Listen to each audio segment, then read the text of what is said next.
When it comes to protests in Brazil, security forces prepared over the last several months for the risk of riots. But so far, problems have been relatively minor. Small protests like the one broken up today have been the norm. A few dozen people voiced their opposition to the high cost of these games, estimated at about $11 billion. CCTV's Paulo Cabral has more from Sao Paulo.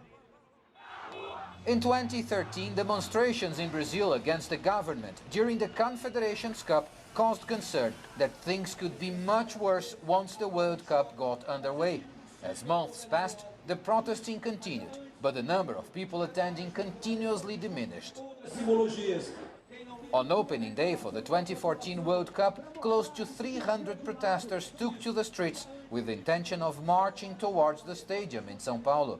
They were outnumbered by the police that took swift and violent action to disperse them. During the Confederations Cup, Brazil was starting to wake up against the maximum expenditure of the World Cup.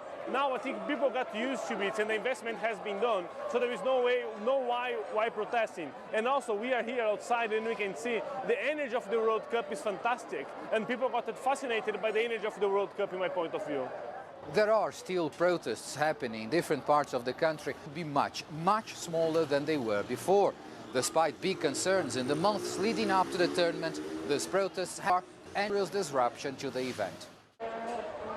It seems football fever has taken over as dominant feeling in the country.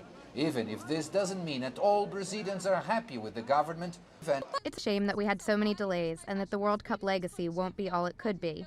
But now that it's happening, we need to do everything to make it happen peacefully. It's